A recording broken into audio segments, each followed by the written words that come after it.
નમસ્કાર, આપ જોઈ રહ્યા છો આપનું ગુજરાત અને હું છું કિશન તિવારી। સમાચારોની વિગતવાર વાત કરીએ તો રાજકોટની જિલ્લા શિક્ષણ કચેરી ખાતે આજરોજ સૌરાષ્ટ્રના ખેલ સહાયકો રજૂઆત કરવા માટે પહોંચ્યા હતા।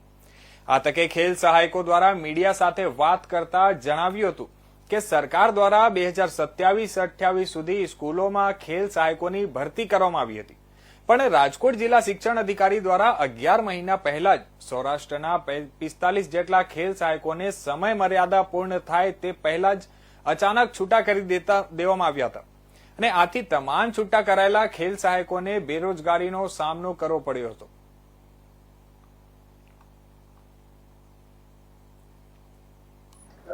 મારું નામ રાનીબેન પટેલ છે। હું હાલ લોધિકા તાલુકામાં ખેલ સહાયક તરીકે હતી। અત્યારે હું છૂટી થયેલ છું। મારો પ્રશ્ન એ હતો રજૂઆતમાં કે બધા શિક્ષણમાં સરખું સમાન આપવામાં આવે છે। શારીરિક શિક્ષણને મેઇન સબ્જેક્ટ તરીકે ગણવામાં આવે તો શારીરિક શિક્ષણનો શિક્ષક કેમ નથી ભરતા? એ લોકો ટેટ ટાટમાં એ લોકોએ આટલી બધી ભરતીમાં ખાલી 49 જ જગ્યા આપી, કેમ? પ્રાથમિકમાં ખેલ સહાયકમાં એ લોકોએ કાયમીનું કઈ કર્યું નથી। કાયમીનું ન કરે તો કાંઈ નહીં, કરાર અમારો હજી રિન્યુ નથી થયો। 6 ફેબ્રુઆરીથી અમે છૂટા થઈ, આજ 26 ફેબ્રુઆરી થઈ ગઈ। શું કરવાનું અમારે? પ્રાઇવેટ સ્કૂલમાં જતા રહી તો પછી ડીએલએસએસ ખેલ સહાયક ખેલમાં શું કામ કાઢો છો? કોઈ પત્રથી તમને છૂટા કરવામાં આવે તો કે કઈ રીતે? એ લોકોએ ડીપીઓ દ્વારા જે બીઆરસી ની લોકોને મૌખિક સૂચના આપી, એ મૌખિક સૂચનાથી અમને લેટર આપ્યો સ્કૂલમાંથી તમે છૂટા, પણ ગાંધીનગરથી કોઈ પરિપત્ર નથી કે તમે 6 તારીખે છૂટા કરી નાખો। એટલે હવે તમારી માંગ શું છે અને માંગ સંતોષ થશે નહીં તો આગળ અમારો આપનું નામ? મનસુખભાઈ નારાયણભાઈ સાકરિયા, વિપક્ષ નેતા, જિલ્લા પંચાયત રાજકોટ। મનસુખભાઈ જે શેની રજૂઆત કરવા માટે આવ્યા છે? ગુજરાત સરકાર અને માધ્યમિક શિક્ષણ બોર્ડ દ્વારા 2024 ની અંદર 1750 ખેલ સહાયકોની ભરતી સરકાર દ્વારા કરવામાં આવેલ હતી, જે 5 વર્ષના કોન્ટ્રાક્ટ માટે ભરતી કરવામાં આવેલ હતી, પણ રાજકોટ જિલ્લાની અંદર 45 ખેલ સહાયકોને તાત્કાલિક ટેક્સ મેસેજથી ટેલિફોનિક સૂચનાથી છૂટા કરી દેવામાં આવેલા છે। આ 45 શિક્ષકો છે એવી એની માંગ છે કે ભાઈ અમારો કોન્ટ્રાક્ટ છે એ તો 5 વર્ષ માટે છે, તો મારે આપના માધ્યમથી સરકારશ્રીમાં એવું કહેવું છે કે ભાઈ આપ ત્યાં બેઠા બેઠા સ્લોગ આપો છો, ભણશે ગુજરાત, ખેલશે ગુજરાત, તો આ કેવી રીતે? તમારી પાસે ટીચર જ નથી, શિક્ષક નથી, રૂમ નથી, તો તમે કેવી રીતે આ બાળકોને ભણાવશો? તો આપના માધ્યમથી મારે વાત કરીએ જૂનાગઢની તો માળિયાહાટીનામાં સરકારી હાઈસ્કૂલ, ગિરનાર હાઈસ્કૂલ અને ચાણક્ય સ્કૂલ ખાતે ધોરણ 10 અને 12ની પરીક્ષાઓ શરૂ થઈ। સામાજિક આગેવાન મહેન્દ્ર ગાંધી, પ્રિન્સિપલ શીતલ છગ સહિત શિક્ષકો દ્વારા તિલક અને મીઠાઈ આપી વિદ્યાર્થીઓને ઉત્સાહ અપાયો હતો। બોર્ડ દ્વારા સીસીટીવી ચેકિંગ સ્ક્વેડ અને કડક પ્રતિબંધોની વ્યવસ્થા કરવામાં આવી હતી અને વિદ્યાર્થીઓનું સખત ચેકિંગ પરીક્ષા હોલમાં પ્રવેશ માટે હોલ ટિકિટ અને વ્યક્તિગત ચેકિંગ બાદ જ પરવાનગી મળી। તમામ વિદ્યાર્થીઓને ભયમુક્ત અને આત્મવિશ્વાસ સાથે પરીક્ષા આપવા પ્રેરણા આપતા સામાજિક સંસ્થાના આગેવાનો અને શિક્ષકો દ્વારા પ્રેરણા આપવામાં આવી હતી। કોકોત્રા મહેન્દ્ર એલ સરકારી હાઈસ્કૂલ માળિયાહાટીના સંચાલક તરીકે અહીંયા ફરજ બજાવું છું। આજ રોજ તારીખ 27 થી લઈને તારીખ 17/3 સુધી અમારા બિલ્ડિંગમાં ધોરણ 10 અને 12ની પરીક્ષા સુચારુ રીતે યોજાય એ માટે તમામ પ્રકારની વ્યવસ્થા કરવામાં આવી છે। દરેક પરીક્ષાર્થીઓને કોઈ પણ પ્રકારની મુશ્કેલી ન પડે એ માટે અમારી શાળા, પરિવાર અને ડ્રોન સ્ટાફ તરફથી પૂરતા સહયોગ સાથે અમારા બિલ્ડિંગને ખૂબ વ્યવસ્થિત રીતે, આયોજનબદ્ધ રીતે અમલવારી થાય એ માટે અમે આ આયોજન કરેલું છે અને દરેક પરીક્ષાર્થી આ પરીક્ષામાં સફળતા મેળવે। સમગ્ર રાજ્યભરમાં આજથી એસએસસી તેમજ એચએસસી બોર્ડની પરીક્ષાઓ શરૂ થઈ ગઈ છે, ત્યારે યાત્રાધામ વીરપુરમાં ગુજરાત શિક્ષણ વિભાગ દ્વારા એસએસસી બોર્ડ કેન્દ્ર નંબર 6418 આપવામાં આવ્યું છે, જેમાં 15 જેટલા બ્લોકમાં 350 જેટલા પરીક્ષાર્થીઓ પરીક્ષા આપશે। એસએસસી બોર્ડની પરીક્ષાના આજે પહેલા દિવસે વીરપુર બ્રહ્મકુમારીઝની બહેનો દ્વારા પરીક્ષાર્થીઓને પરીક્ષા કેન્દ્રમાં પ્રવેશતા પહેલા કુમકુમ તિલક કરી તેમજ મોં મીઠા કરાવીને આશીર્વચન શુભેચ્છાઓ પાઠવી હતી, તેમજ શિક્ષકો દ્વારા પણ પરીક્ષાર્થીઓને કોઈપણ પ્રકારના ભય વગર પરીક્ષા આપવા સૂચનાઓ તેમજ શુભેચ્છાઓ પાઠવી હતી।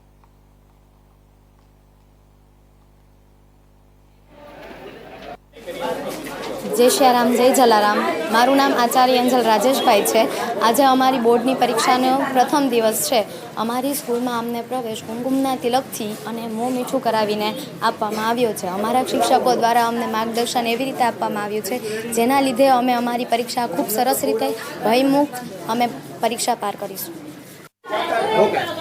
જય સિયારામ, જય જલારામ. મારું નામ ગુજરાતી પ્રજ્ઞા છે.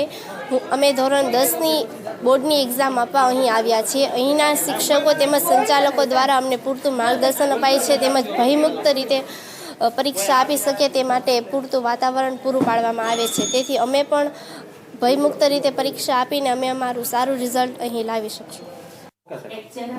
આજરોજ માધ્યમિક શિક્ષણ બોર્ડ SSC HSCની પરીક્ષા શરૂ થવા જઈ રહી છે અને શરૂ થઈ ગઈ છે આજે. ત્યારે માતુશ્રી મોંઘીબા ગર્લ્સ સ્કૂલ અને જલારામજીમાં બાળકોને મીઠા આવકાર, મીઠા મોઢા અને તિલક ચાંદલા સાથે સુસજ્જ વ્યવસ્થિત અને વાતાવરણમાં તમામ પોલીસ બંદોબસ્ત, CCTV કેમેરા ઉપલબ્ધિમાં તમામ શ્રેષ્ઠ સુપરવાઇઝરો સાથે અમે બાળકોને શુભેચ્છા પાઠવી અને આજનો દિવસ સરસ મજાનો શુભેચ્છા સાથે રહે એવી અભ્યર્થના.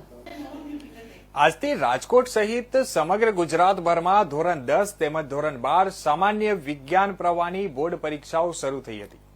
ધોરણ 10માં ભાષાનું પેપર, જ્યારે કે સામાન્ય પ્રવાહમાં અર્થશાસ્ત્ર તેમજ વિજ્ઞાન પ્રવાહમાં ભૌતિક શાસ્ત્રનું પેપર લેવામાં આવ્યું હતું.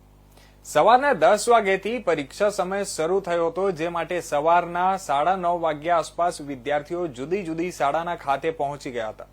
સાથે સ્કૂલ સંચાલકો દ્વારા કુમકુમ તેમજ અક્ષયથી તિલક કરીને તેમજ ગુલાબનું ફૂલ આપીને અને મોં મીઠું કરાવીને પરીક્ષાર્થીઓને શાળામાં પ્રવેશ અપાવ્યો હતો.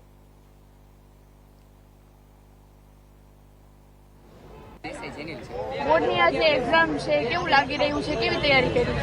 તૈયારી ફૂલ કરી છે. મેં ખૂબ જ સારી તૈયારી કરી છે, એટલે ફૂલ કોન્ફિડન્સ છું પરીક્ષા દેવા માટે. આખું વર્ષ કેવી મહેનત કરી હતી? આખું વર્ષ ખૂબ મહેનત કરી હતી. અમારી શાળાએ ખૂબ મહેનત કરાવી હતી. એટલે ઉપર એવી રીતના કે કોઈ બાળક કદાચ બાય મિસ્ટેક સરસ ચૂકથી જો એની પાસે કોઈ એવું સાહિત્ય આવી ગયું હોય તો અહીંયા પછાતા પેટીની અંદર એને મૂકી અને પોતાના બ્લોકની અંદર જાય, એટલા માટે રાખવામાં આવે છે. વિદ્યાર્થીઓને અમારો એ જ સંદેશ છે કે આ જીવનની કોઈ અંતિમ પરીક્ષા નથી. આ પરીક્ષા એ બોર્ડની પરીક્ષા તરીકે એક સારા અને એક સારા માહોલની અંદર ક્લાસ 10 અને 12ના પરીક્ષાઓ ચાલુ થઈ રહ્યા છે. આજે પ્રથમ દિવસ હોય. ક્લાસ 10ના વિદ્યાર્થીઓ અત્યારે સવારે બોર્ડની પરીક્ષામાં આવી રહ્યા છે અને એક ઉત્સાહભરી વાતાવરણમાં પરીક્ષા આપવાનું મળે તે સારું શાળા પ્રશાસન દ્વારા અને જિલ્લાને એજ્યુકેશન ડિપાર્ટમેન્ટ દ્વારા આ લોકોને જ્યારે આ લોકો શાળામાં આવે સવારે એક્ઝામ આપવા માટે ત્યારે આને સ્વાગત કરવામાં આવે. 76,000 જેટલા વિદ્યાર્થીઓ પરીક્ષાઓ આપી રહ્યા છે. તંત્ર દ્વારા તમામ કેન્દ્ર ઉપર પ્રશ્નપત્ર અને બીજી શૈક્ષણિક સામગ્રી પહોંચાડી દેવામાં આવી છે અને તમામ છાત્રોને ઉત્સાહપૂર્વક સ્વાગત કરવામાં આવ્યું છે અને શુભેચ્છા પાઠવવામાં આવી રહી છે કે ચિંતામુક્ત થઈને જેટલું પણ બેસ્ટ આવડે એ આપણે પરફોર્મ કરવાનું છે અને વધારેની કોઈ ચિંતા કરવાની જરૂર નથી એવા મેસેજ સાથે આજે તમામ. તો આ તરફ વાત કરીએ જામનગરની, તો જામનગરના 3 નગરપાલિકામાં કોને મળશે તાજ? કાલાવડ, જામજોધપુર અને ધ્રોલજામાં ભાજપને સ્પષ્ટ બહુમતી સાથે શાસન અને નગરપાલિકામાં કોણ બનશે પ્રમુખ? ટૂંક સમયમાં નિર્ણય થશે. જામનગરમાં નિરીક્ષક તરીકે ભાજપના નેતા ભરતભાઈ બોદરા અને વંદનબેન મકવાણાની પસંદગી કરી છે અને જામનગરમાં પ્રમુખ પદની પસંદગી માટે સેન્સની પ્રક્રિયા કરવામાં આવી હતી. સભ્યો, મંડળ પ્રમુખો, આગેવાનો હાજર રહ્યા હતા અને નામોની યાદી નિરીક્ષકો દ્વારા મવડી મંડળને મોકલવામાં આવશે અને એના પછી ટૂંક સમયમાં પાર્લિયામેન્ટરીમાં નામ જાહેર કરાશે.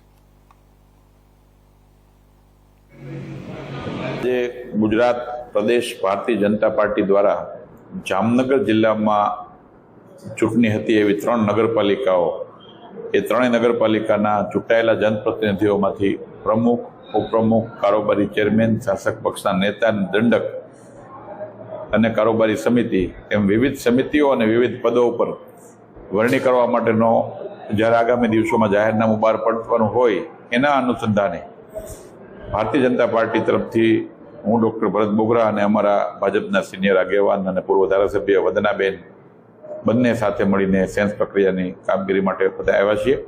સૌ કાર્યકર્તા અને આગેવાનોને સાંભળી અને ચર્ચા વિચારણા કરી અહીંથી પેનલો બનાવીને પ્રદેશના પાર્લામેન્ટરી બોર્ડ સમક્ષ આખા જામનગર જિલ્લાનો અહેવાલ રજૂ કરીશું. કે પ્રમુખ પદ માટે જે તે પ્રકારનું રોસ્ટર હોય છે એ રોસ્ટર પ્રમાણે એની મર્યાદામાં રહીને નામો મૂકતા હોય છે અને એના પ્રમાણે નામો પાર્લામેન્ટરી બોર્ડ મંજૂરી આપતી હોય છે અને એના આધારે નિર્ણય થતો હોય છે. તો જેતપુરમાં સાડીના કારખાનામાં લાગેલા આગ લાગવાનો બનાવ સામે આવ્યો છે અને જેતપુરના નવાગઢ વિસ્તારમાં આવેલા સાડીના કારખાનામાં આગ લાગી છે. 7 કલાકથી વધુના સમય થવા છતાં આગ પર કાબુ મળ્યું છે અને સવારથી જ ફાયર ફાઈટર દ્વારા પાણીનો મારો ચલાવી અને આગને કાબુમાં લેવાના પ્રયાસો ચાલુ છે. જેતપુર, ધોરાજી, ગોંડલ પાલિકાની 7 જેટલી ફાયર ફાઈટર આગ બોલાવવાના પ્રયાસો શરૂ કર્યા છે. છે તમારું જેતપુર નવાગઢ નગરપાલિકામાંથી ફાયર બ્રિગેડ ડ્રાઈવર બોલું, દેવસીભાઈ દાપડા. દરજી સોસાયટીમાં અંબિકા પ્રિન્ટમાં આગ લાગતા અમને 6 વાગે જાણ થયેલ. તો અમે અમારા સ્ટાફ સાથે 4 ગાડી સાથે અમે હાજર છીએ. એક ધોરાજી, એક ગોંડલ નગરપાલિકાની પણ સાથે 2 ગાડી છે. ટોટલ અમારી 6 થી 7 ગાડી ચાલે છે. 20 માણસો કામ કરે છે. અત્યારે 9:45 થયા, 9:30 ની આસપાસ આગ બુજાવેલ છે. 6:45 વાગ્યાની લાગી હતી, અત્યારે 9:45 ની આસપાસ આગ બુજાવેલ છે. નીચેમાં જ આગ લાગે કે બીજા ફ્લોર ઉપર આગ લાગે? તો બીજી બાજુ જેતપુરમાં રેલવે ટ્રેક પર યુવાન કપાયો અને જેતપુરના દાસી જીવણપરા વિસ્તારમાં રહેતો યુવક ટ્રેન નીચે આવી જતા એનું મોત નીપજ્યું છે. કૌશિક પ્રેમજીભાઈ સોલંકી, જેનો ઉંમર વર્ષ 17 નું મોત થયું છે અને જેતપુરમાં રેલવે ટ્રેક ભયાવહ સાબિત થઈ રહ્યો છે. રેલવેમાં સુસાઇડ અને અકસ્માતના અને બનાવો સામે આવી રહ્યા છે. મૃતકના મૃતદેહને પોસ્ટમોર્ટમ અર્થે ખસેડવામાં આવ્યો છે અને જેતપુર સિટી પોલીસે તપાસ હાથ ધરી છે.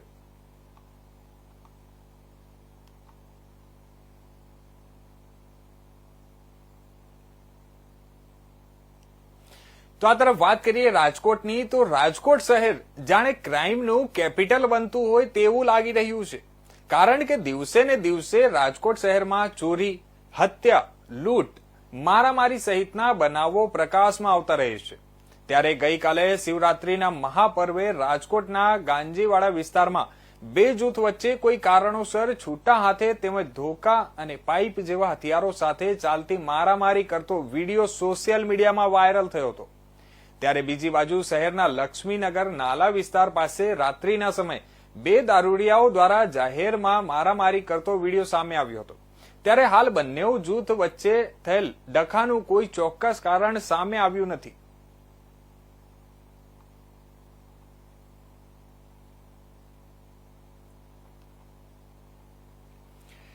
તો બીજી બાજુ હાલના સમયમાં સોશિયલ મીડિયામાં જ્યારે પૂરજોશમાં ચાલી રહ્યું છે, ત્યારે આ જ સોશિયલ મીડિયામાં લોકો સસ્તી પ્રસિદ્ધિ મેળવવા લોકો અવનવા હથકંડાઓ અપનાવી રહ્યા છે. ત્યારે રાજકોટ શહેરના પણ હાઈવે રસ્તાઓ પર પહેલા બાઇક રેસ, બાદમાં રિક્ષા રેસ, જોખમી રીતે સ્ટન્ટ કરતા વિડીયો સોશિયલ મીડિયામાં વાયરલ થતા જોવા મળ્યા હતા. અને ત્યારે હવે રાજકોટ શહેરમાં બાઇક, રિક્ષાની જગ્યાએ નાના બાળકો સાયકલ ઉપર જોખમી સ્ટન્ટ કરતા વિડીયો સોશિયલ મીડિયામાં વાયરલ થયા છે. ત્યારે હાલ આ વિડીયો કેટલાક જૂના છે તે અંગે કોઈ ચોક્કસ કારણ સામે આવ્યું નથી, પણ મહત્વની વાત એ છે કે આ 10 થી 16 વર્ષ સુધીના બાળકો રાજકોટના રાજમાર્ગો ઉપર પોતાના જીવને જોખમમાં મૂકી સ્ટન્ટ કરતા વિડીયો સોશિયલ મીડિયામાં ભારે ધૂમ મચાવી છે અને રાજકોટ શહેર પોલીસને એક પડકાર ફેંક્યો છે. ત્યારે હવે જોવું એ રહ્યું કે રાજકોટ પોલીસ આવા રેસલારો ઉપર કેવી કાર્યવાહી કરે છે.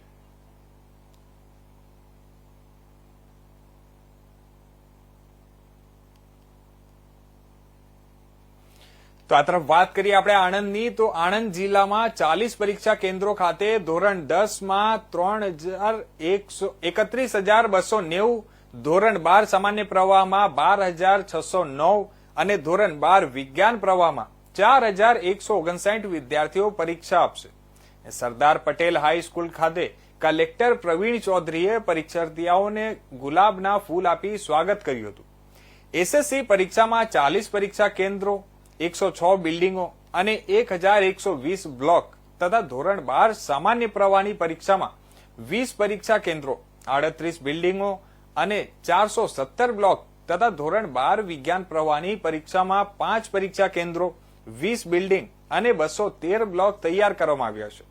તેમજ તમામ પરીક્ષા કેન્દ્રો ખાતે ચાપતો પોલીસ બંદોબસ્ત ગોઠવવામાં આવ્યો છે.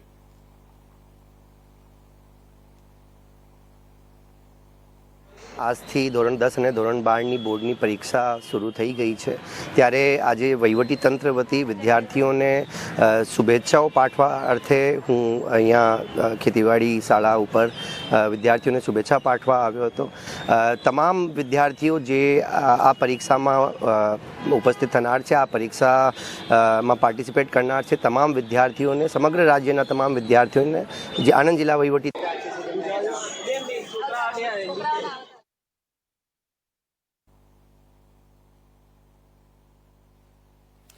સમગ્ર રાજ્ય સહિત જિલ્લામાં ધોરણ 10 અને ધોરણ 12ની પરીક્ષાનો પ્રારંભ થઈ ગયો છે. ત્યારે સુરત જિલ્લા સહિત ઓલપાડ તાલુકાની નક્કી કરાયેલ વિવિધ સ્કૂલના કેન્દ્ર ઉપરથી એસએસસીના વિદ્યાર્થીઓનું શાળાના શિક્ષકો, શાળાના સંચાલકો તેમજ આગેવાનો દ્વારા તિલક કરી, મોં મીઠું કરી શુભેચ્છાઓ પાઠવી હતી. ઓલપાડ તાલુકાની વિવિધ શાળાઓમાંથી કિમ પી.કે. દેસાઈ શાળા, ડીઆરજીડી સાર્વજનિક વિદ્યાલય શાળા સહિત ઓલપાડ મહાદેવ શાસ્ત્રી વિદ્યાલયમાં પરીક્ષા આપવા માટે આવેલા બોર્ડના પરીક્ષાર્થીઓને શિક્ષકો તેમજ સ્થાનિક મંડળના હોદ્દેદારો, આગેવાનો ઉપસ્થિત રહી વિદ્યાર્થીઓને કંકુથી તિલક કરી મોં મીઠું કરાવ્યું હતું અને વિદ્યાર્થીઓને શુભેચ્છાઓ પાઠવી હતી અને વિદ્યાર્થીઓને પરીક્ષા ખંડમાં પ્રવેશ અપાવ્યો હતો.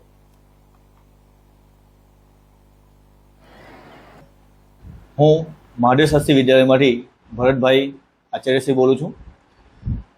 ગુજરાત માધ્યમિક ઉચ્ચ માધ્યમિક બોર્ડ ગાંધીનગર દ્વારા વર્ષ 2025 દ્વારા 27/2/2025 અને ગુરુવારના રોજથી આજથી બોર્ડની પરીક્ષાઓ શરૂ થવા જઈ રહી છે, જેમાં આજથી ગુજરાતીની અને બપોર પછી હાયર સેકન્ડરીમાં પરીક્ષાઓ શરૂ થવા જઈ રહી છે.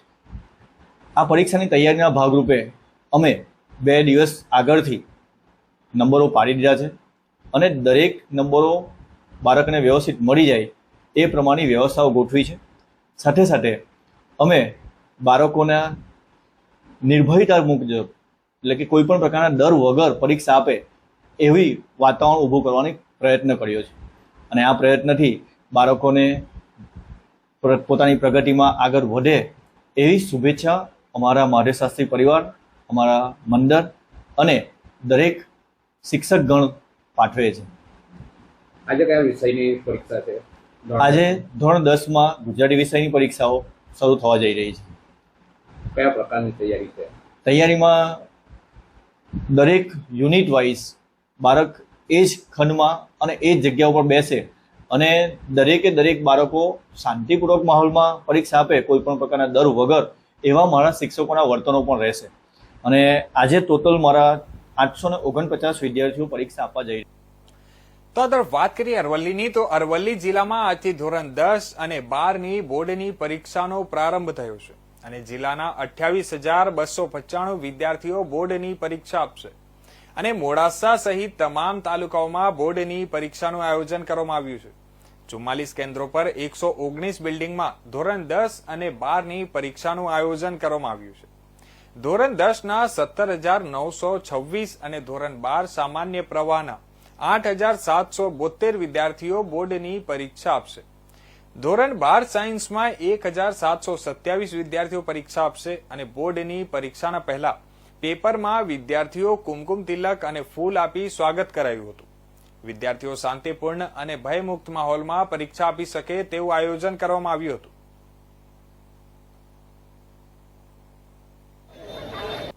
અરવલ્લી જિલ્લામાં ગુજરાત માધ્યમિક શિક્ષણ બોર્ડ દ્વારા લેનાર જે ધોરણ 10 અને ધોરણ 12ની પરીક્ષામાં 44 કેન્દ્રો પર 119 બિલ્ડિંગ પર 28,295 જેટલા બાળકો પરીક્ષા આપી રહેલા છે. તમામ પ્રકારની સુવિધા સજ્જ કેન્દ્રો છે અને ભૌતિક સગવડો સાથે વિદ્યાર્થીઓને અગવડ ના પડે એની તકેદારી રાખી અને તમામ કેન્દ્રો પર સંપૂર્ણ તૈયારી થઈ ગઈ છે. તો બીજી બાજુ વાત કરીએ આપણે જૂનાગઢની, તો જૂનાગઢ મહાશિવરાત્રીના મેળામાં ભવનાથ મંદિર ખાતે આવેલી મૃગી કુંડમાં નાગા સાધુઓના શાહી સ્નાન સાથે મેળાની વિધિવત રીતે પૂર્ણાહુતિ થઈ હતી. મહાશિવરાત્રીના મેળાની પૂર્ણાહુતિ પ્રસંગે ગુજરાત સરકારના ગૃહ રાજ્યમંત્રી હર્ષ સંઘવી ખાસ ઉપસ્થિત રહ્યા હતા અને ભવનાથ મહાદેવની પૂજા અર્ચના કરી રાજ્યની જનતાની સુખાકારી માટે પ્રાર્થના કરી હતી. ત્યારબાદ નાગા સાધુઓની રવાડી ભવનાથ વિસ્તારના રાજમાર્ગો પરથી હર હર મહાદેવના નાદ સાથે પસાર થઈ હતી અને ભવનાથ મૃગી કુંડ ખાતે મહાઆરતી અને શાહી સ્નાન સાથે મેળાની પૂર્ણાહુતિ થઈ હોવાની મંદિરના મહંત હરિગીરી બાપુ દ્વારા મીડિયા સાથેની વાતચીતમાં જણાવવામાં આવ્યું હતું. આજે શિવરાત્રીના દિવસે સવારે 4 વાગ્યાથી મંદિરમાં ભસ્મ આરતીની શરૂઆત થઈ અને જે બધાની પૂજા, શાહી સ્નાન, આજનું મહત્વ રવેડી થયું અને અત્યારે બધા મહારાજ અને સાધુ સંતે હમણાં મૃગીકંડમાં સ્નાન કર્યું, આરતી ઉતારી અને ભગવાનની અહીંયા આરતી થઈ મંદિરમાં. અત્યારે તમે જોઈ રહ્યા છો, આજે પવિત્ર સમય છે. શંકર પાર્વતીજીનો આશીર્વાદ બધા ઉપર છે, સાધુ સંતો પર છે. આજની શિવરાત્રી માટે બધાને શુભકામનાઓ. હર હર મહાદેવ. અહીંયાનું એક મહત્વ છે, આ જે મંદિર છે ભવનાથ ગિરનાર તળેટીમાં, એ શિવરાત્રી માટે પ્રખ્યાત છે. કારણ કે શિવરાત્રી બધા મંદિરોમાં મનાવાય છે, પણ અહીંયા સ્પેશિયલી બધા સાધુ સંતો આવે છે અને એ આ મિર્ગી કીનમાં સ્નાન કરી અને પછી મંદિરમાં દર્શન લે છે અને આરતી કરે છે. એ અહીંયાનું સૌથી મોટું મહત્વ છે. એટલે અહીંયાની શિવરાત્રી, ભવનાથની શિવરાત્રી એટલે સૌથી શ્રેષ્ઠ શિવરાત્રી મને લાગે. બોલો બધા હર હર મહાદેવ. સાક્ષાત ભગવાન શંકર આજે અહીંયા સ્નાન બધા સાધુ સંતોની સાથે કરે એવું અમને અહીંયા બધાને ફિલિંગ થયું છે કે બધાને આશીર્વાદ મળે અને બધા ગુજરાતના સૌ ભાવિક નાગરિકોને ખૂબ ખૂબ શુભકામનાઓ. વિશ્વ પ્રખ્યાત ભવનાથનો મેળો આખો વર્ષ દેશ વિદેશના સૌ લોકો ભવનાથના મેળામાં સામેલ થવા માટે રાહ જોતા હોય છે. આજે લાખો લોકો ભવનાથના મેળામાં જોડાવા માટે દેશના કોને કોનેથી જુનાગઢ ખાતે પધારેલા છે. કિલોમીટરો સુધી ઓમ નમઃ શિવાય, ઓમ નમઃ શિવાયના નારા લાગી રહ્યા છે. આજે ભવનાથ મહાદેવના દર્શન કરવાના, પૂજા અર્ચના કરવાનો અવસર પ્રાપ્ત થયો છે, ભક્તિ કરવાનો અવસર પ્રાપ્ત થયો. સાથે સાથે મારા ગુજરાતના સૌ નાગરિકો માટે એમની ઉત્તરોત્તર પ્રગતિ થાય, શાંતિ સલામતી બની રહે, સૌ પરિવારજનો संयुक्त कुटुंब में પોતાનું जीवन ये महापर्व और शिवरात्रि का पूरे देश का महापर्व है. ये समझिए 100 लगभग 35 बरस और शिवरात्रि में लगभग 60 बरस पहले ऐसा मुहूर्त आया था और उसके बाद आज जो है शिवरात्रि के दिन कुंभ मेले को लेकर अनेक प्रकार के महापर्व आज अपने ओर में जो है जा रहा है. अब स्नान की समय समाप्त हो रहा है क्योंकि शिवरात्रि रात्रि को है पर पूजन के लिए है. किसके लिए है? पूजन के लिए है. अब 4 पूजन होगा. सवेरे 5 बजे तक अनेक प्रकार की महादेव की उपासना होगी. जहां भी रहेंगे लोग जलम समर्पयामि, अक्षतम समर्पयामि, धूपम दीपम बेलपत्र अनेक प्रकार का महादेव का हजारों रत्नों से, हजारों भूषणों से. તો આ હતા અત્યાર સુધીના મુખ્ય સમાચારો. વધુ સમાચારો માટે જોતા રહો ઇન્ડિયા ન્યૂઝ ગુજરાત.